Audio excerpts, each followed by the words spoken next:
get her out, you know, she's only there because she's the boss's daughter. I just don't get it. Walk a day in my shoes and then see if you want to say that. We are champions. A moment to rise. This is my time. A moment to rise. We are champions. Quite nervous now. Okay. Good. Hi Claire, thank you very much for joining, and I really appreciate, because I know how intense a race day is, so that you take the time is really nice of you. No, it's a pleasure. I was just saying, it's quite weird me being interviewed by you when I used to hold the dictaphone when you were doing your interviews. No, it's really nice. Change, huh? Yeah, I think times have changed. Thank you for having me. Do you remember where we first met? I do, very clearly. So it was at that test in Barcelona, wasn't it, when you came and did like your trial run, I think, and we had you with Nelson Piquet. But it was my first, did you know that was my first kind of big event that I did as a press officer by myself? And I was given the kind of project to look after you and Nelson, that test. And I literally, Nico, I've never planned anything more thoroughly in my whole life, because it was like, this is Keke's son, it's Nelson's son, you know, there's so much spotlight on them. I've got to do a really good job and I can't mess this up. I was so nervous, I can't tell you. But you were so much nicer than Nelson was. Can I say that? Thank you very much. So just to say, that was 2003 then, and it was just to explain to the listeners, that was the showdown of the sons of world champions. Yeah. And you at Williams gave both of us the same opportunity, and you were choosing your test driver. Yeah. And well, I wasn't at the time, because I was just a little press officer. But so I was just there, like holding the dictaphone, as I used to do back then. But that was a big deal. And in the end, we were so close that no one got the job. You guys didn't dare to make a choice. I think so no one got Frank it. probably didn't dare make a choice between, because he probably would have had either Keke or Nelson on the phone. He didn't want it. But then you came and drove for us a few years later. No, a few months later. A few months later. Yeah, a few months later. A few months? Yeah, so first it was like no decision. Yeah. And a few months later, then Sam Michael, who was kind of the boss as well at the team and technical director. Yeah. I was walking around in Monaco and he calls me and he's like, Nico, I think we want you as our test driver. And you can imagine, for a young guy, it's like the moment I'll never forget in life. Yeah. This voice on the phone saying the epic Williams F1 team wants me as a test driver. It was just amazing. Anyways, so 2013, did you look at me and you thought this guy's going to be world champion? Please be sincere. No, I think I was just so focused on my job. But do you know what I'm really proud of is the fact that you did become world champion. And I remember talking to you. I came to that Mercedes Christmas party, and it was the year when you literally fought tooth and nail with Lewis for the championship. And I came up to you, and I was so disappointed for you that you hadn't won, because obviously you started your career with us, so we always felt a connection with you, and we always were watching the TV and just hoping that you were going to do it, and you didn't. And I can only imagine how disappointed that would have been. So I said how sorry I was and how I was cheering for you. And then when you did go on and win it, and we all knew what that meant for you, but what it took for you, we were so proud of you at Williams. So to go on, for having started your career with us, to then go on and be world champion. I wish it had been with us. Obviously it wasn't. But it was wonderful to see that for you. Well, I'm really thankful because you had such a big part in my career at Williams, and that's why it was such a pleasure also to come to your 40-year Williams celebration a few months back and everything, because very, very thankful. Really, I am. Did you enjoy your time at Williams, Nico? Yeah, of course. No, I did enjoy it because it was just, it's one of the greatest teams in the history of the sport. So it's so proud to be a part of that, and then to work with Frank and Patrick, who are the absolute legends, and who were my dad's bosses, and then to work with them, it was just quite odd. just crazy. Yeah. Did Patrick scare you?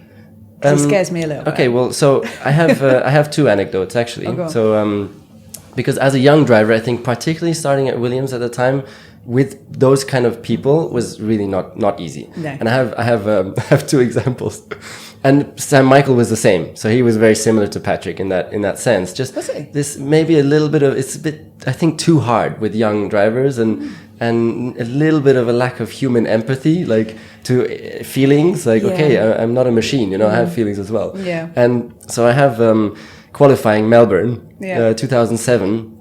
And it's after qualifying 1, just before qualifying 2. So it's the most intense moment. Yeah. And qualifying 1 went quite bad. I was just about to be thrown out of qualifying. I was like 15th, way back, and still better than my teammate because he was thrown out. I think it was Woods.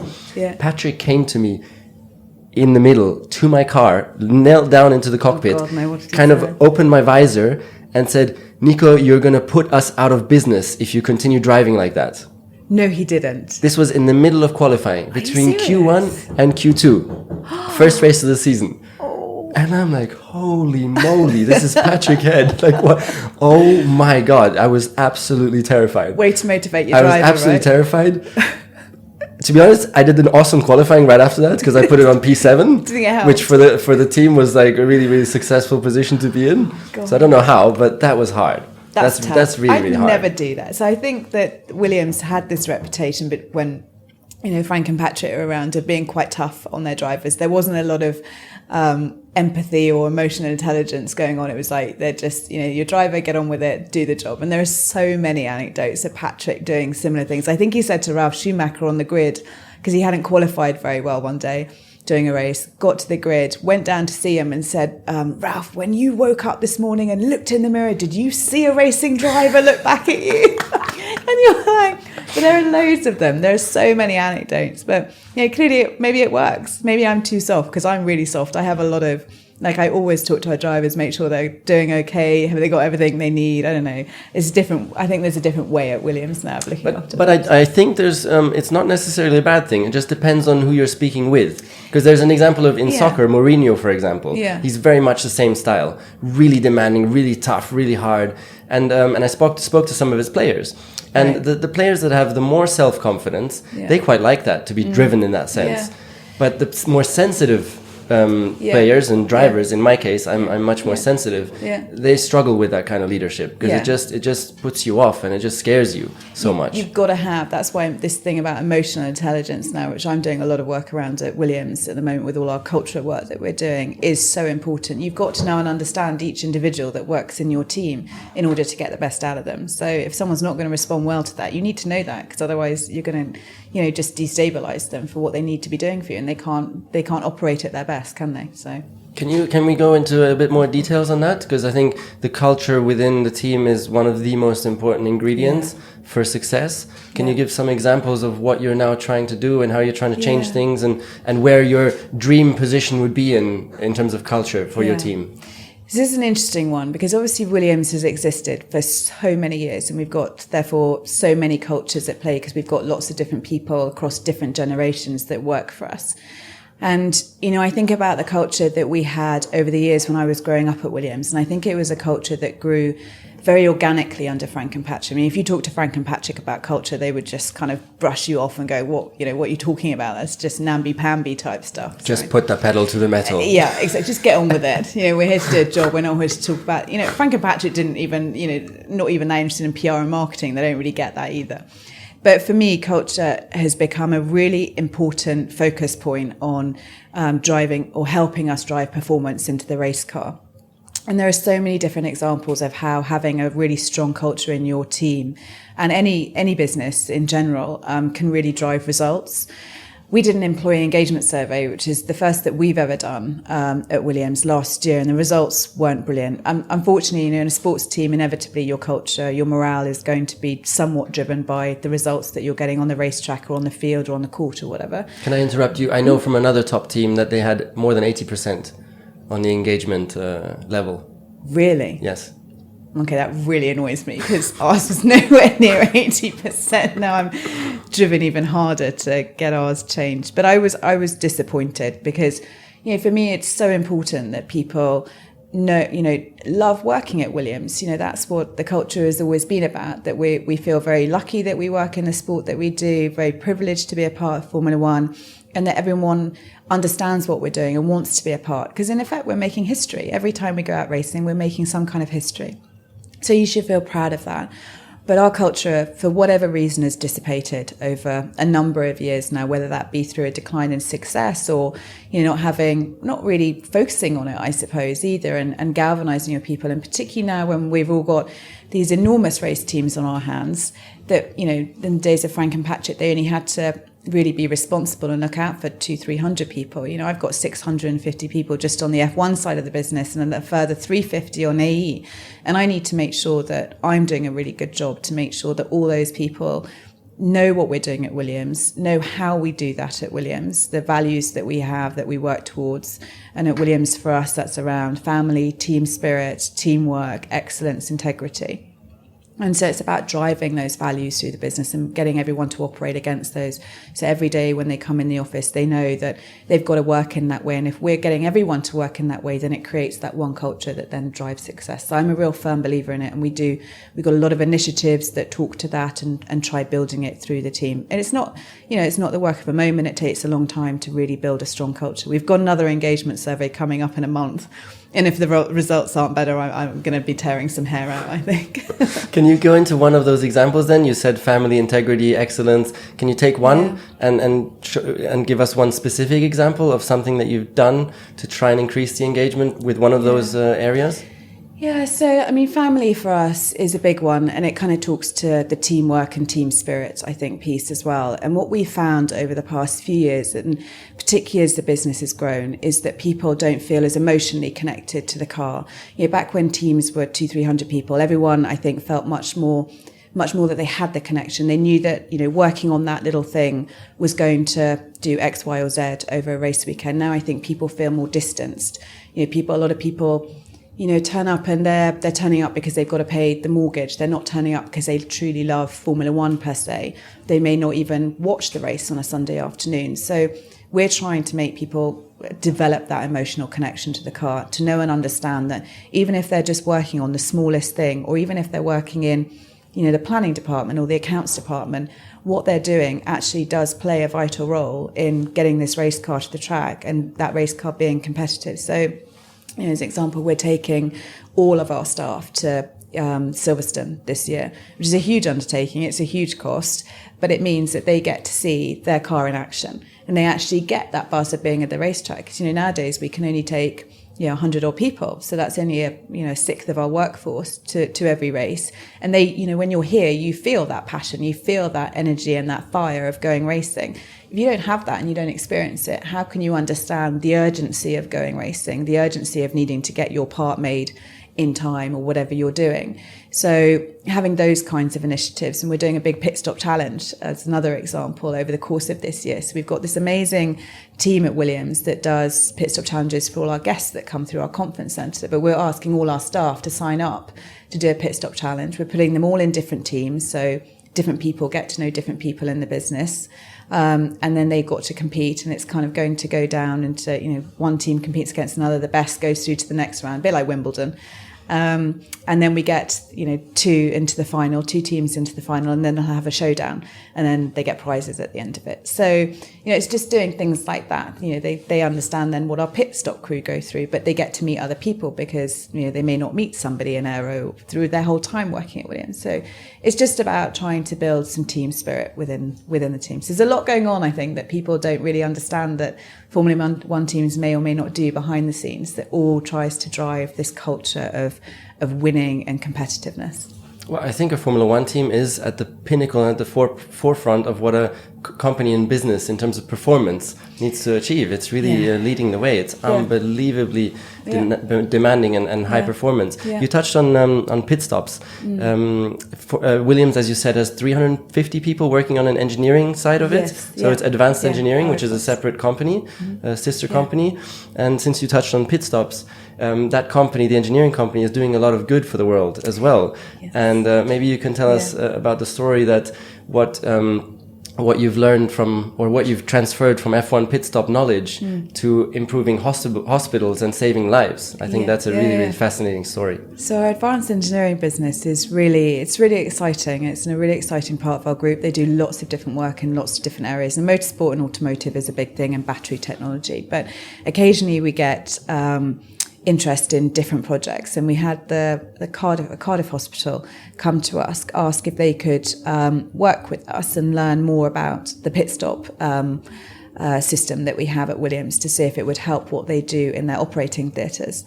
And so we sat down with them over a number of months, and talked them through the whole process of how the pit stop team operate. And as everybody knows, I think now in F1, a huge amount of work goes into optimizing your pit stop crew from biometrics and how people are standing in their particular positions, all this statistics. Kind of stuff. It's extraordinary, right? I mean, but it's going to take that to get, pit stop down to 2.0 seconds or whatever we're doing now. And so we talked to them about, where we make people stand in certain positions for the stops, how they lay out their pit equipment, the communication that goes on between the group during that stop. And they found that incredibly useful and transferable to what they do in an operating theatre. And, I would expect, a hospital operating theatre to be absolutely, have army precision of what they do, but apparently not. And they found it incredibly useful, and they applied exactly how we operate a pit stop to what they do in an operating theatre, from how they lay out their instruments to the communications between doctors and nurses, anaesthetists, etc. And it's been invaluable to what they do. And so we continue to work with them. And then we've had, I think because it got so much publicity, we've had so many hospitals now around the whole of the UK saying, can we come in and can we learn from your pit stop? Which is fantastic, because if in F1 we can use the knowledge that we have, the skills, all the technology to do something good in the wider world, then hey, that's a great thing, right? And I love the fact that we at Williams can play our part in that kind of stuff. That's amazing. That's a lovely, lovely story. And I think that's also something which can increase engagement, to be honest, because everybody, I think, will love those kind of stories, how what they're doing and what the mechanics are doing in pit stops actually is going to save lives out in the world. And you're like this one, Nico, because you've got kids like I do now.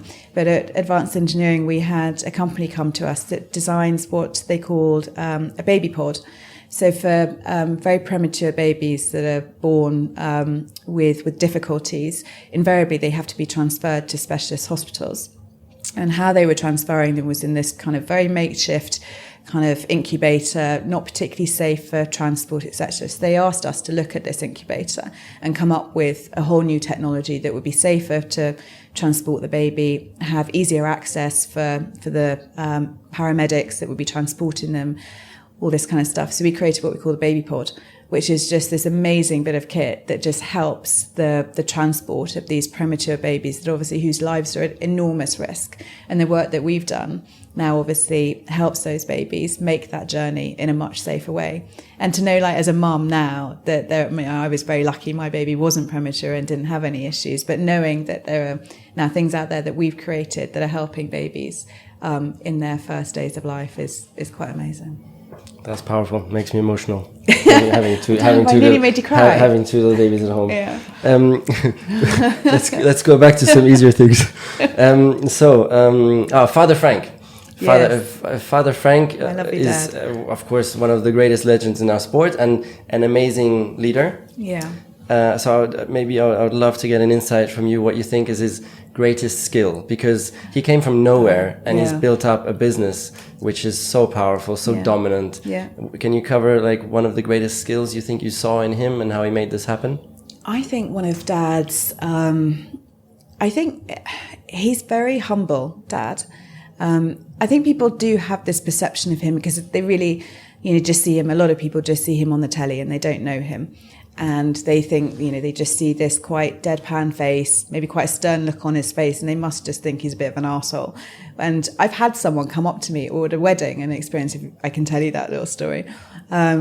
I was sat at a table at a wedding, and, the guy next to me, half of the table, my friends, half not, sat next to a guy who doesn't know me, asked what I do. And I said, I work in Formula One. And he's like, oh, great. That always brings about a conversation. He said, well, what do you do? And I said, I'm the press officer for Williams. He said, oh, wow, Williams, that's an amazing team. He said, wow, do you get to work with Frank?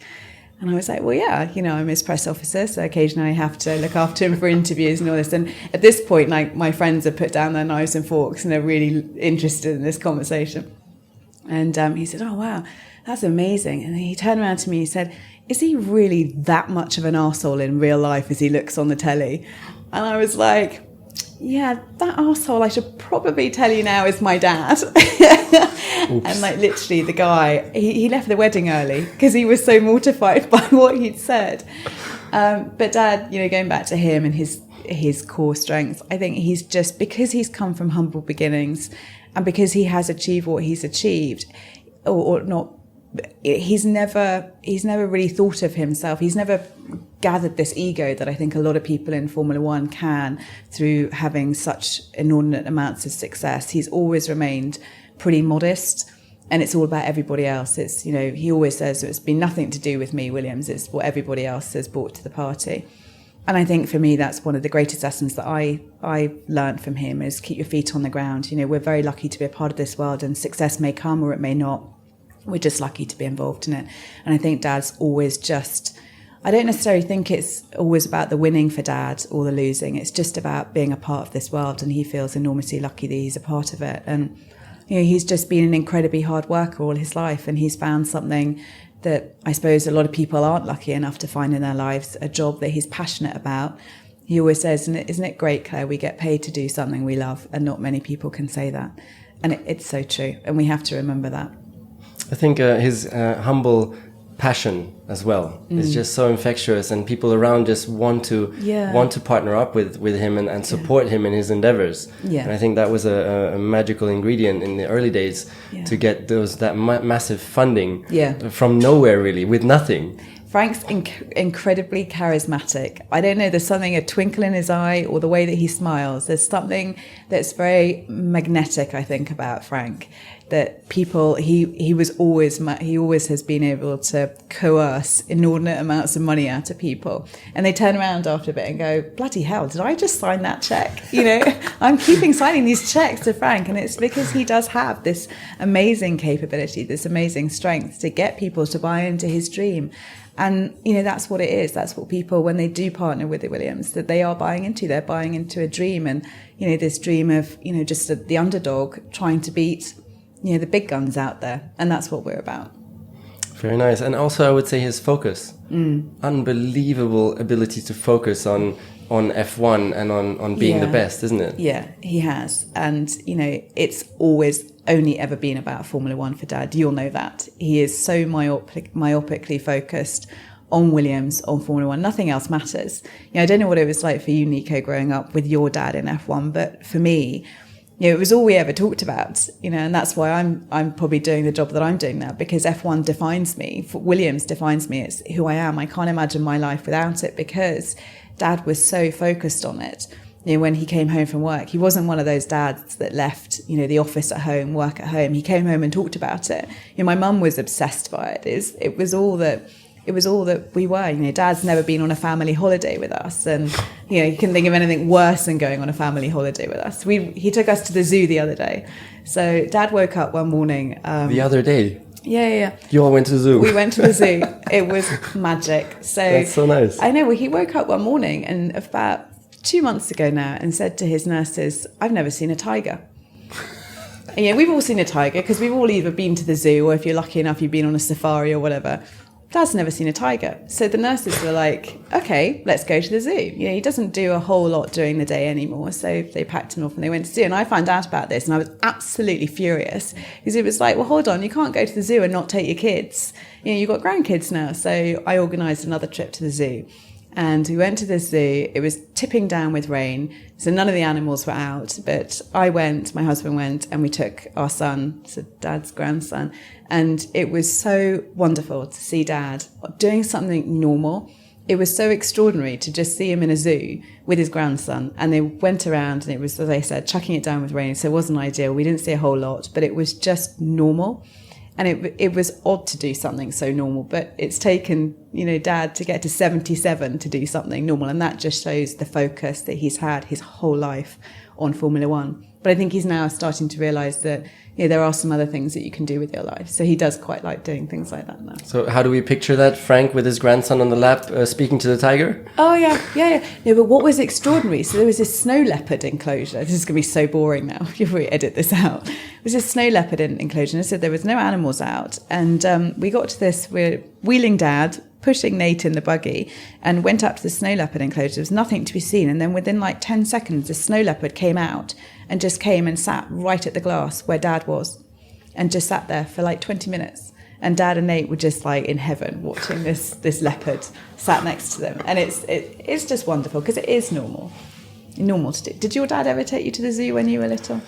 He was also kind of that kind of person of being so focused on Yeah. and workaholic in that sense. Yeah, but no, he did make time for doing some nice stuff. Yes. Holidays? Did he go on holidays? Yeah. A little bit. Yeah. Maybe not quite as extreme as His dad. as Frank then maybe. Yeah. One more jump into the past. One really cool story from one of the awesome drivers that you had that's gonna make us like laugh or be amazed or inspired. Oh my God. Alain Prost or Ayrton Senna or Nigel Mansell. Have you heard about the story Or- of me and Ayrton Senna and me in my pajamas? No. Oh, this is mortifying, but I always tell it because it's just funny. So, and people ask me, what's your experience of Ayrton? The only story that I have in my head, because obviously I was quite young when Ayrton was around, but Dad was obsessed by Ayrton, and I think the feeling was somewhat reciprocated. They always wanted to work together after Dad gave Ayrton his first test, and so they always used to have these kind of secret little rendezvous away from the track. And Dad had taken me to a race one year when I was about 14, and I loved Ayrton. He was like my dream god racing driver. And I wasn't one of those girls that had posters of boy bands on their wall. I had racing drivers on my wall, and Ayrton was like covered on my wall when I was 14. And I was in the adjoining room next to Dad in the hotel we were staying in at that race, and every night I would just go in and say goodnight to him. And I'd gone in and I'd had my pajamas on because it was like 9 o'clock. It was quite late. I wanted to go to sleep, so I thought I'd quickly nip round, knock on the door, go and say goodnight to Dad. And knock on the door, answer the door, walk in, say, "Night, Dad." And I'm there in my like flowery pajamas, and Ayrton Senna's standing in the room talking, they're having a chat. And literally 14-year-old girl, Ayrton Senna, me in my jammies. Most mortifying thing, but one of those things, I don't have any great... I suppose we were so lucky that we did grow up in that world, that, we had racing drivers around at the house, or... I know that Nigel, when we were very young, took Jonathan and I on the Dodgems when we used to go to Zandvoort and stuff like that. I mean, that's an amazing thing, isn't it? It's to grow up, and you probably feel the same. Growing up in and having Formula One almost as your playground is such a extraordinary childhood to have. That there are a few stories, but that's probably my favourite. Ayrton Senna saw me in my jammies.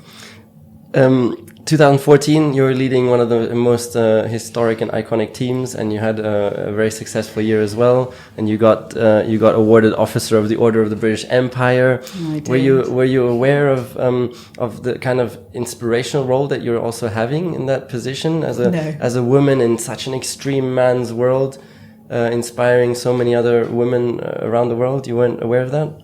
No, and I don't think of myself in those terms at all. I don't know. Sometimes I still think of myself as like that 15-year-old girl, that's just Frank Williams's daughter, and so no, I don't. And I was given this job in 2013 and turned the team around, and we managed to have a really successful year in 14 and 15, and came third. And it was amazing. It does feel like a long time ago. And then suddenly, I got this, I got the letter saying that you're being considered for an OBE. And literally, I almost passed out with shock. It was like, but I haven't done enough yet. I'd only done a couple of years at that point. And Williams, I think I probably got off the back because, I was running one of the greatest teams, and it was suddenly successful after having a few bad years. And, I was the only, Manisha was in the paddock at the time, so I wasn't the only girl doing it. And I was doing a bit of stuff for trying to promote women, but I never saw myself in those terms. I still don't really. I'm just Claire. I just go on and, do what I want to do. And I do what I think is right. And, the female thing never was a big thing in my head. And in fact, I've always thought of myself as quite a chauvinist. I've grown up in a male-dominated world. I've got 2 brothers, been surrounded by men all my life pretty much. And, I probably think of myself more as a bloke than I do a woman.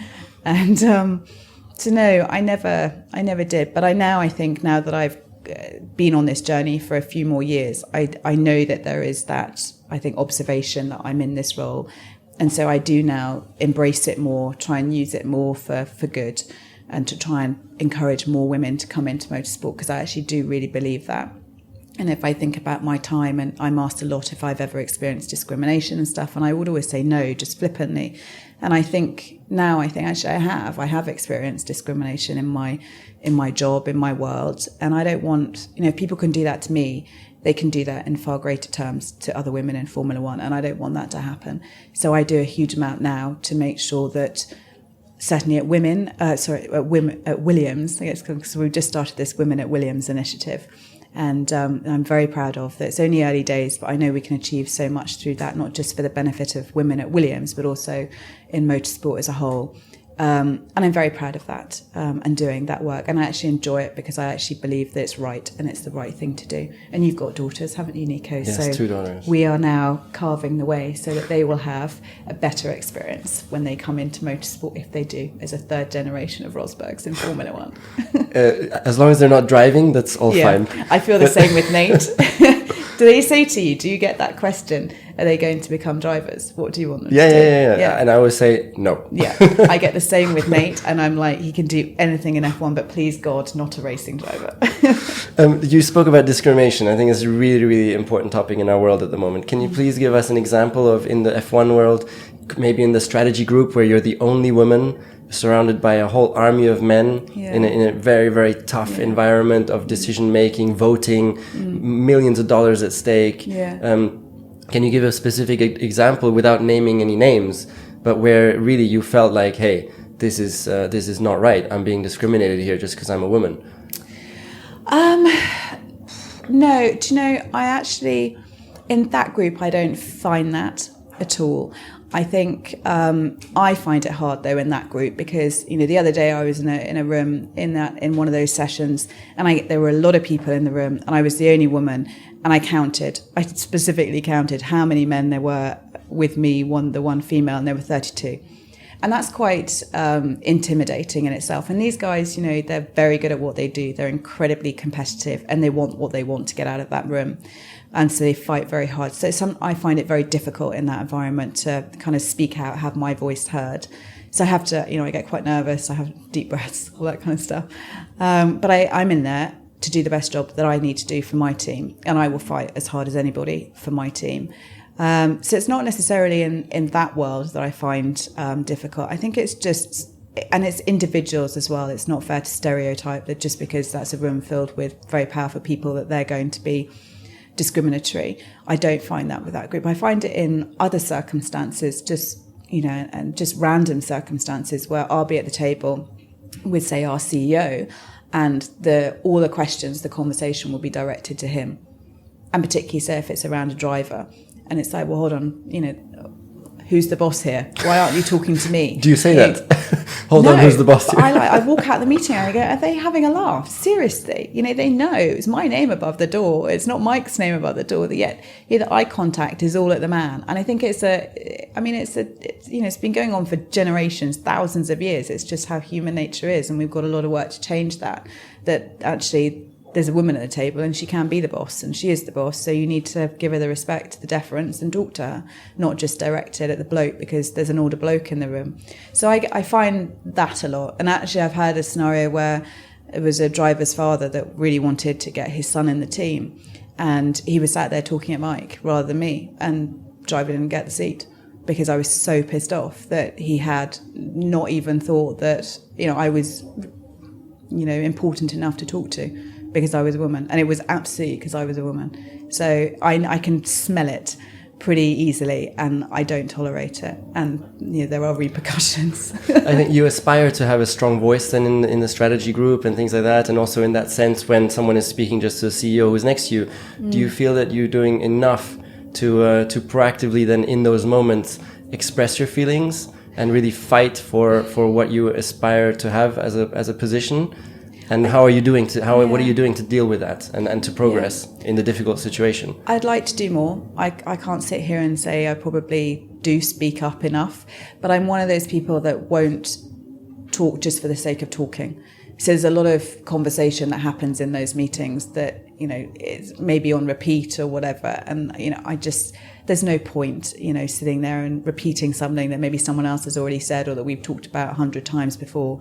So I listen, and, you know, as I say, when I need to speak, I'll speak and I'll put my point across. It takes quite a lot of energy and emotional energy to get it out, but I do. Or I'll go and have a quiet conversation with somebody, you know, behind the scenes out of that forum if I need to. So, it's not a case of Williams is losing out because I'm not brave enough to speak in a strategy group meeting. I say what I need to say when I need to say it to the people that I need to say it to. But for example, to this father of the driver, did you then in that moment say, excuse me, I mean, with all due respect, I deserve to get the exact same attention as you're giving at the moment to the CEO who's right next to me, particularly considering the fact that I'm actually the owner of this team. Yeah. Do you actually say that then in that moment? No, do you think I should? I think you should, yeah. Do you? Because it's very honest, Yeah. and it has an extreme power, as long as you do it with respect. That's the thing, isn't it? It's getting the tone right. And sometimes when you're in that situation, your blood is boiling so much that you're not going to get the tone right, and you're probably just going to come across as rude. And I've been brought up with such strong manners and politeness, I suppose. And often when we were around, to be seen and not heard. So, yeah, no, I don't know if I would necessarily say it. I have a very good example actually for this. Oh, go on. When Michael Schumacher joined the team, we were doing strategy meetings, and I promise you they did not give a shit about me. I'm exaggerating, but even my strategy was more discussed with Michael than with me. Huh. You're kidding. But not because they were meaning badly, but just because there's God sitting in the room. Yeah. Michael Schumacher is God. Yeah. And there's this little guy who's never even won a race sitting next to him. So what did you do? So even my strategy was discussed with Michael. And so right afterwards, I then went to the respective person and I explained him the situation. I explained how I felt about it, but with a lot of respect. Yeah. And I said, I deserve to have exactly the same amount of attention in such a strategy meeting as Michael Schumacher, particularly when you're speaking about my strategy. Good for you. And I promise you, it had an amazing impact. Really? Because right in the next strategy meeting, it probably had such an impact that I almost got more attention because he felt so bad about it. Yeah. And so really this honest communicating openly about what you're feeling, I think has a very, very special power if you do it in a thoughtful way. Not in a way that I want to kill you. More in a way like, hey, just openly discuss to find progress. So this is something I can really recommend to all listeners as well. This open form of communication, also with your partner in a relationship and all that. It's the same thing. It is the same thing. Just to open up and be truthful and show your emotions. Put your emotions out there on the table. Yeah. That expression, I feel, is really important, isn't it? If you tell someone how their action makes you feel, then that's the way to have that conversation. Yeah. Yeah. So now the worst thing ever happened. I ran out of battery on my notes. Oh no! So that's the most terrible thing that can happen in an interview. Do? Can you? My goodness. Can you okay, it? I remember though. I've memorized them. You have to do what I do. No, I've memorized them. So now you went from these glory days in 2014 as a leader. Unfortunately, I have to cover a little bit more some difficult moments, and now you're running the team in an extremely difficult situation. And you even say to yourself, I've read in an interview that every day you question, am I up for this? Am I up for the job, or am I maybe the wrong person for this? So and you said in the interview that you're actually questioning yourself every single day about that, which to me reading that seemed quite like a little bit towards the extremer side. So I would like to ask a little bit, how are you dealing personally with this kind of situation, with the pressure that comes along with it? You've got 650 employees looking to you because you're the one paying their Christmas gifts for their kids. And you've got fans around the world, millions, hundreds of millions, judging you all the time, which adds such a massive load, which is sometimes difficult to explain. People who listen, who have never experienced being in the spotlight in that way in the public. It's just it's so big and so powerful. It is. So I would like to understand a little bit from you how you're dealing with that. Is it still possible to enjoy a situation like that? Where in my experience, I found it's not. Maybe you can take us through that a little bit. Yeah, so those comments that came out when I was questioning my role was last year, probably like second quarter of last year, when times are really tough. We had bad performance on the car, but we also had challenging people that were around the team that were making life very difficult. And when you've got all these pressures on you, not just internal but external as well, regardless of what the rest of the world was saying about me and Williams, it was tough. And so I think it would be unnatural not to question. I got a lot of criticism for questioning myself, whether I was good enough, and people saw that as a bad thing. Well, I actually think it's a worse thing if you're so egotistical that you wouldn't question yourself and whether you were the right person to do this job. So I went through a period of considerable introspection to ensure that I felt that I was the right person, because that's what I always said when I took on this job, was that I will do it as long as I can contribute positively to Williams. If I thought I was doing Williams harm, then I would always step away. And that was really important to me. So of course I went through that, but I came out of it, and, my role at Williams is not to design the race car. I am not an engineer. I don't design that car. My job is to put the right people in. And clearly, because we didn't have the right car, we didn't necessarily have the right people. But that is not a cause for me to go, I'm done here, guys. It triggered more, I needed to restructure and to restructure the business. And, I actually think that I'm pretty good at building teams. I think that's, I've learned a lot of lessons over the years that I've done this job now, that one of my strengths is people, and having a level of emotional intelligence to understand how people work and to get the best out of them. I'd like to think that I'm okay at that. I think it's very difficult to judge yourself. It's up to others to do that. But so, I made a lot of changes behind the scenes, and I don't think people really understand exactly what was at play last year within the team, what we were having to deal with, because, you don't see it. You don't see it on the telly. All you see is the car going around the racetrack. But there are so many factors at play when a team isn't doing well. And, what I had done for the team, people, in bad times forget, I've brought in hundreds of millions of pounds for Williams over the time that I've been, managing a sponsorship side, for example, which I still do. I bought in the Martini partnership. I bought in the ROKiT partnership. I bought in, and if it wasn't for that, Williams wouldn't be here, regardless of where the car is. Williams just wouldn't have a place in F1 if I hadn't bought the sponsorship in. So, for me, I think the past 2 years have been an enormous learning curve, and almost having that success in 14 and 15 was, I think, too early. It was too soon, because you kind of, you get in that position where you go, this isn't that hard. I've changed the engine, I've changed the driver, I brought in a title partner, and hey, we're P3. F1's quite easy. What are they all talking about?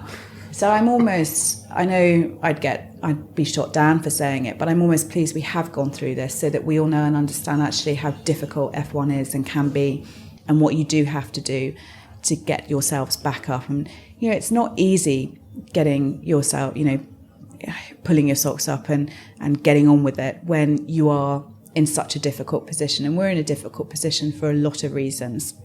But I know that we can get ourselves out of them.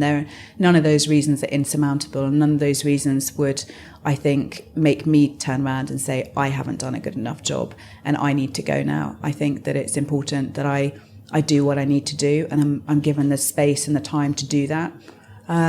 But, the pressure for me, I think, comes from the outside world now. And, there's a huge amount of criticism being levelled at me and what I'm doing. I'd say I've never been on social media. I stay off it. And for me, it's always been about the true test is, can I look myself in the mirror every night I go to bed and go, have I done a good job for Williams? And at the moment, I say yes, because we're bringing performance to the car. We've made the changes we need to. We've got rid of all the crap that we needed to get out of Williams that was hampering us. And we're finally on a good path. And I continue to, the people that I'm working with at Williams to take us back on that path are a great bunch of people. And I know that we'll get back to where we need to get back to. And it's about having the resilience to forget about all that noise, because all that noise out there, the people that are on social media that haven't got, quite honestly, a clue what it takes to run a Formula One team, but are very happy to criticise people like me when they don't walk in my shoes every day. It's having the resilience to just shut all that out and to get on with what I need to get on with, because if I allow that to get in, I'm never going to be able to do what I need to do. So that's maybe, you would say, the strongest ingredient for you is the ability to focus. Yeah. And not let all the chatter around get to you. Yeah, because, you can, I'm sure you've had it. You can read 100 positive things on social media about you, or hear 100 positive things in the media or in the paddock. And then one person says something monstrous, who has no right and has probably never achieved anything in their life. And then they go and say something, and it stays in your head for a week. It outweighs the 100 positive. Outweighs insane. It's unbelievable insane. How the human psyche does this to us. But it can be so damaging if you let it in. So I don't. And the only people that I care about, or whose opinions I care about, are my dad and the rest of our team. If I one day had a mutiny and 650 people picketed my office and said, we want you out, you are useless, you are not doing a good job, I would leave immediately. But until those people tell me that, you know, this is really bad, Claire, you are useless, please go away, then I'm okay.